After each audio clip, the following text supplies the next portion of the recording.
বাসায় যদি কেহ অসুস্থ থাকে তাহলে সময় এবং শান্তি দুটোর একটাকেও খুঁজে পাওয়া যায় না।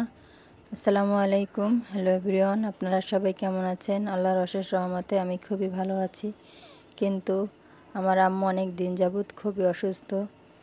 আপনারা সবাই ওনার জন্য দোয়া করবেন। আর আপনারা কে কোথা থেকে আমার এই ভিডিওটা দেখছেন অবশ্যই আজকে কমেন্ট দুপুরে করে রান্না জানাবেন। করতেছি কালীবস মাছ দিয়ে দুন্দুল দিয়ে পাতলা করে ঝোল এবং তার সাথে কলমি শাক ভাজি, পেঁপে, আলু এবং গাজর মিলিয়ে একসাথে একটা ভাজি করেছি।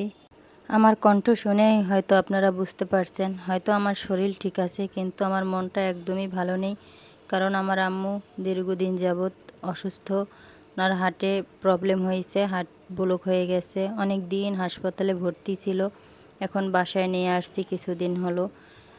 কিছুদিন ভালোই ছিল, হঠাৎ 2 দিন যাবৎ আবার অনেক অসুস্থ। কালকে রাত্রে ডাক্তারের কাছে নিয়ে গেছিলাম, টেস্ট করে অনেকগুলো ঔষধ দিয়েছে এবং বলছে হার্ট এত পরিমাণ দুর্বল, নিজে যেন একা একা উঠে বিছনা থেকে না দাঁড়ায়। আর দাঁড়াবে কি, দাঁড়াতেও পারে না, শরীর প্রচণ্ড ক্লান্ত। চিকিৎসা চলতেছে, তবু আপনাদের কাছে দোয়া চাই, আপনারা সবাই আমার আম্মুর জন্য দোয়া করবেন। আল্লাহর রহমতে উনি যেন সুস্থ হয়ে যায় খুবই তাড়াতাড়ি। বাবা মা যদি অসুস্থ থাকে তাহলে সন্তানদের মনের অবস্থা কেমন হয় তা আগে বুঝতাম না, এখন বুঝতে পারছি। আল্লাহ যেন আমার আম্মুকে সুস্থ করে দেয়, আপনাদের সকলের কাছে দোয়া চাই। মন যতই খারাপ থাকুক তারপরও সংসারের কাজ তো করতেই হবে।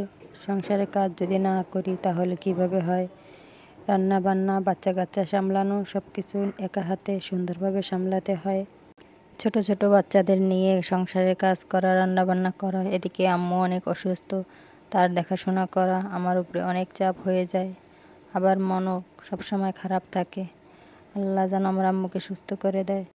ডাক্তার আম্মুকে সবসময় নরম খাবার খেতে বলেছে। সকালে পাতলা করে খিচুড়ি রান্না করে দিয়েছিলাম, দুপুরের জন্য এই ঝোল করে মাছ দিয়ে তরকারি, শাক এবং পেঁপে।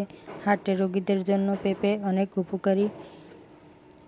রাতে রুটি খাবে, যেহেতু ডায়াবেটিকও আছে সেজন্য রাত্রে রুটি খাবে।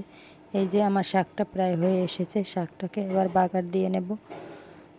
বাগার দেওয়া হলেই শাকটা হয়ে যাবে।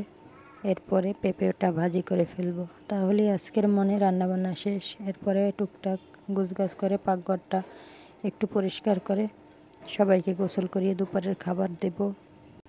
আমার কণ্ঠ শুনে হয়তো বুঝতে পারছেন আমারও হালকা ঠান্ডা লেগেছে, ঠিকমতো ঘুমাতে পারি না, বেশিরভাগ সময় মন খারাপ থাকে। আল্লাহ যেন দুঃখের দিন শেষ করে অতি তাড়াতাড়ি সুখের দিন এনে দেয়। আল্লাহর কাছে এটাই চাওয়া, আর কিছু চাই না। আজকের ভিডিওটা এখানেই শেষ করে দিব। আপনারা সবাই ভালো থাকেন, আমাদের জন্য দোয়া করেন। আর আমার ভিডিওটা যদি একটু ভালো লাগে তাহলে লাইক কমেন্ট শেয়ার করে দিয়েন। দেখা হবে অন্য কোনো একদিন অন্য কোনো ভিডিওতে। আসসালামু আলাইকুম।